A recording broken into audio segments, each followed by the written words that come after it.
Al-Quran menjadikan hidup bahagia. Saya yakin semuanya ingin hidupnya bahagia semua ya. Pasti ingin bahagia. Ini mestinya kan sudah diresepkan oleh Allah dan Rasulnya ya. Apa yang ada di Al-Quran kalau kita amalkan itu akan menjadikan kita bahagia ya.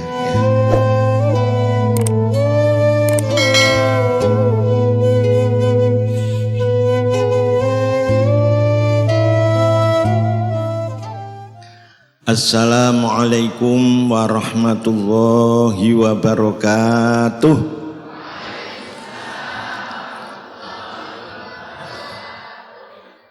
Alhamdulillahirrahmanirrahman Al-Karimil Mannan Alladzi anzala ala abdihi kitabahul furqan Alladzi yufraqu fihi al-haqq wal butlan Wassalatu wassalamu ala khairil jinni wal insan Sayyidina wa habibina wa syafi'ina wa qurrati a'yunina Muhammadin khuluquhul Qur'an wa ala alihi wa ashabihi wa tabi'ina lahum bi ihsan alladzina yaqra'una wa yatadarasuna wa yatahafazuna al-Qur'an bitajwidi wal itqan La hawla wa la quwwata illa billahil aliyyil azim amma ba'd. Hadratin nujaba wal kurama, para alim, para masyayikh, romo-romo kiai, ibu-ibu nyai, sesepuh bini sepuh yang selalu kami ikuti dan kami hormati, asatizah dan ustadzat, mukri'in mukri'at yang kami muliakan, hadirin hadirat semua yang kami hormati. Marilah kita bersama-sama memanjatkan syukur kehadirat Allah Subhanahu wa ta'ala yang telah melimpah ruahkan nikmatnya kepada kita semua, sehingga pada pagi hari ini yang penuh barokah kita bisa bersama-sama untuk ngaji Al-Quran dengan keadaan sihah wal afiyah, dan mudah-mudahan kumpulan kita ini mendapatkan manfaat dan barokah dari Allah Subhanahu wa ta'ala. Hadirin hadirat semua yang kami hormati, untuk menyingkat waktu karena ini agak mulur ya, maka kami langsung akan memulai. Kami awali dari menerangkan fadilah Al-Quran supaya kita lebih tambah kecintaan kita terhadap Al-Quran dan perhatian kita kepada Al-Quran.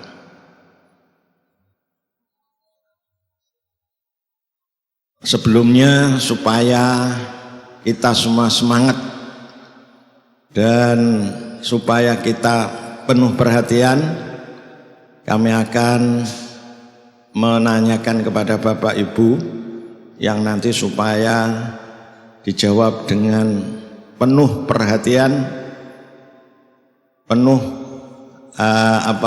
semangat, dan dimasukkan dalam pikiran kita ya. Kalau saya menanyakan bagaimana kabar Bapak Ibu, jawab alhamdulillah sangat bahagia. Kalau kita menanyakan pagi yang gembira, Bapak harus menjawab gembira ya. Kemudian saya kalau menanyakan cinta Al-Quran, dijawab dengan cinta ya. Cuma ini diucapkan dan dimasukkan dalam pikiran kita dan betul-betul supaya apa yang kita katakan bisa terwujud di dalam hati kita. Saya mulai, bagaimana kabar Bapak Ibu? Pagi yang bahagia, cinta Al-Quran, pagi yang bahagia, cinta Al-Quran.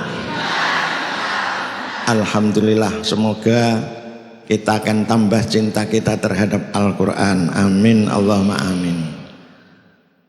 Al-Quran adalah suatu yang paling agung dan paling utama. Kita harus yakin dan percaya karena ini disabdakan oleh Rasulullah sallallahu alaihi wasallam.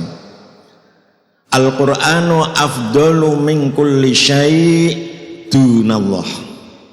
Man waqqara al-Qur'an faqad waqqara Allah. Al-Qur'an adalah sesuatu yang paling utama, paling agung daripada segala sesuatu kecuali Allah. Jadi kalau Quran kita bandingkan dengan apa saja, Al-Quran ini yang lebih utama dan lebih agung ya. Maka orang yang cerdas yang dipilih itu yang paling utama, yang paling agung, yang paling baik ya. Kalau kita memilih yang tidak utama, bahkan yang jelek, berarti tidak cerdas itu ya. Disuruh memilih umpamanya calon istri, ada yang cantik, ada yang sedang, ada yang jelek. Yang dipilih malah yang jelek ya, itu namanya kurang cerdas. Maka orang beriman harus cerdas. Kalau Quran yang paling utama harus yang paling kita utamakan. Maka man waqqara al-Quran faqad waqqara Allah. Siapa yang menghormati dan mengagungkan Al-Quran berarti mengagungkan Allah ya. Maka mulai sekarang marilah kita harus memperhatikan Al-Quran. Dari itu yang asalnya kita membaca Quran itu sedikit-sedikit, harusnya sekarang dirubah sedikit-sedikit baca Quran ya. Bapak Ibu yang kami hormati, supaya kita lebih dekat dengan Al-Quran, maka anjuran kami HP Bapak supaya diisi aplikasi Quran. Saya yakin HP Bapak dan Ibu di mana-mana atau kemana-mana selalu dibawa. Berarti kalau membawa HP berarti Ibu Bapak membawa Al-Quran. Tapi jangan dibawa saja, supaya dekat selalu dibawa, selalu dibaca ya. Maka utamakanlah Al-Quran. Dan karena Al-Quran ini adalah yang paling utama, apa saja yang hubungannya dengan Al-Quran pasti akan lebih utama. Maka Nabi pernah bersabda, khairukum man ta'allamal Quran wa 'allamah. Sebaik-baik kalian yang terbaik adalah yang mau belajar Al-Quran kalau belum bisa. Setelah bisa dan mau mengajarkan, itu menjadi orang yang terbaik, mendapatkan gelar dan titel khairukum, sebaik-baik manusia ya.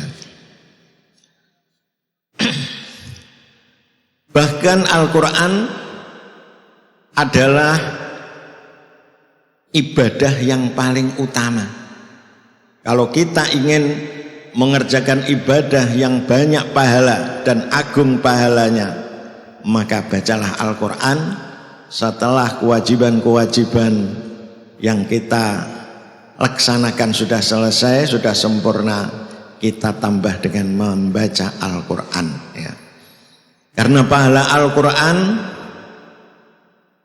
dihitung dengan per huruf, per karakter ya. Tidak per kalimah, tidak per ayat, tapi per karakter, per huruf. Maka kalau kita membaca bismillah saja, Bismillahirrahmanirrahim, berapa itu hurufnya? 19. Ini huruf angka yang indah ini. Maka setiap hurufnya akan mendapatkan 10 hasanah ya. 19 kali 10 sudah 190 hasanah yang kita dapatkan ya.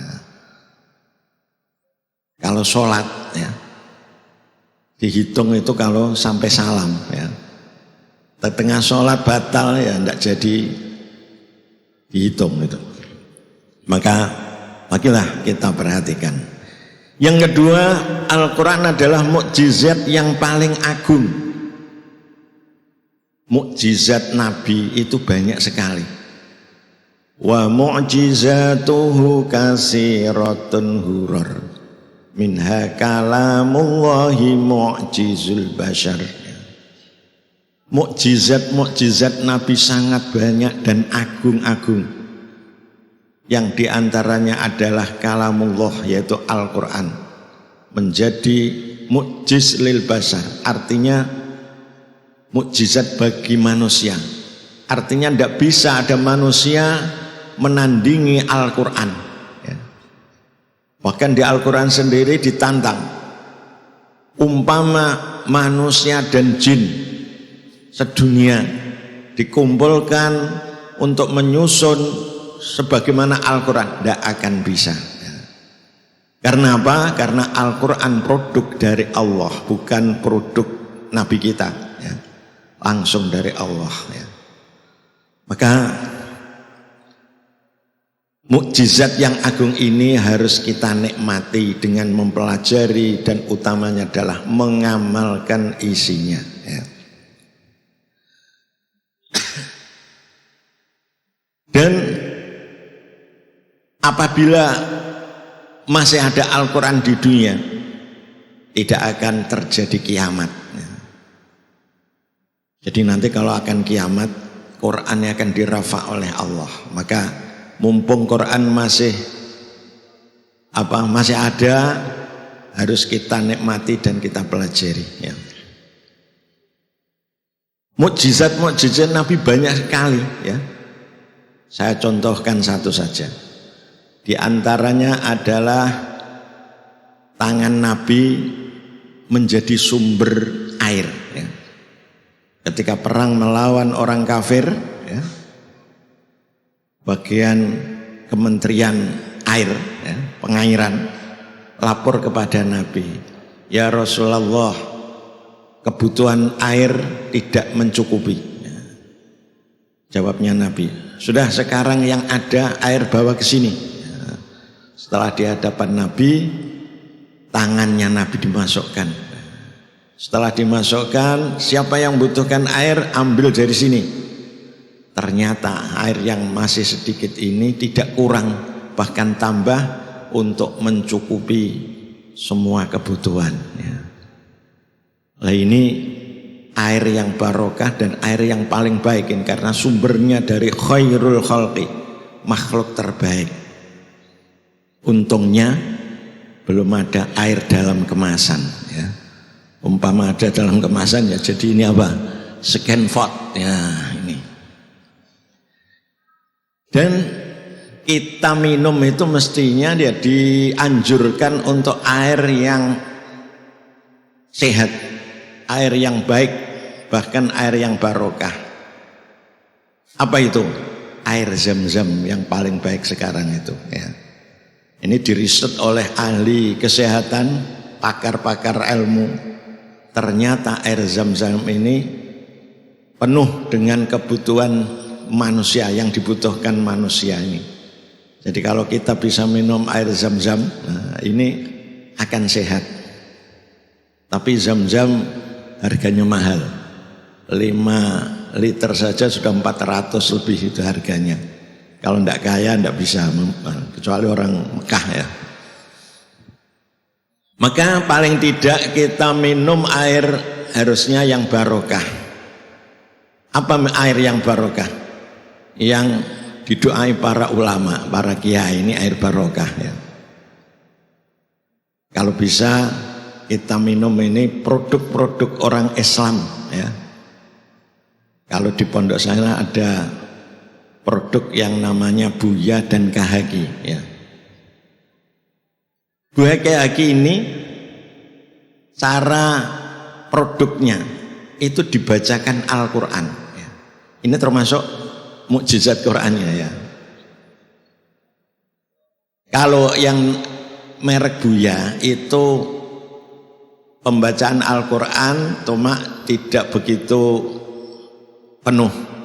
Nah, tapi yang Kahaki itu singkatan Khatmil Quran ya, menjadi singkat Kahaki. Itu ketika produk itu dibacakan Quran sampai khatam. Bahkan ada sebagian yang dihatamkan sampai 40 khataman ya. Alat, air dan semua apa-apa kerja itu sama mestinya, Buya dan Kahaki. Bedanya apa? Hanya dibacakan Quran saja. Itu inputnya, hasil dari produk itu berbeda rasanya. Padahal tidak ditambah apa-apa, tambahnya hanya Quran saja. Itu menurut yang minum, konsumen, itu rasanya beda ya. Ada yang mengatakan ada rasa manisnya, ada rasa gurihnya dan lain sebagainya. Pokoknya beda kalau dibanding dengan yang Buya itu. Kita lanjutkan mengenai Al-Quran. Al-Quran menjadikan hidup bahagia. Saya yakin semuanya ingin hidupnya bahagia semua ya. Pasti ingin bahagia. Ini mestinya kan sudah diresepkan oleh Allah dan Rasulnya ya. Apa yang ada di Al-Quran kalau kita amalkan itu akan menjadikan kita bahagia ya. Karena apa? Al-Quran itu memang petunjuk Allah ya. Kita diciptakan oleh Allah disertai dengan petunjuk cara hidup. Seperti kalau produk mobil ya. Jadi dari pabrik yang memproduksi itu memberi petunjuk cara merawat mobilnya ya. Kan akan lebih jelas, akan lebih pas ya. Lah kita produk Allah, manusia diproduk oleh Allah, sudah diberi cara hidupnya, cara kita hidup di dunia. Kalau kita jalankan pastinya kita bahagia ya. Maka Rasul pernah bersabda kepada Sayyidina Mu'ad, ya Mu'ad, in aradta aisyas su'ada wa maytata syuhada, masih agak panjang, fadrusil Quran ya, akhirnya begitu. Hai Mu'ad, kalau kamu menginginkan kehidupan orang-orang bahagia, ingin hidup sebagai orang yang bahagia, wa maitata syuhada, dan ingin mati matinya orang-orang yang mati syahid.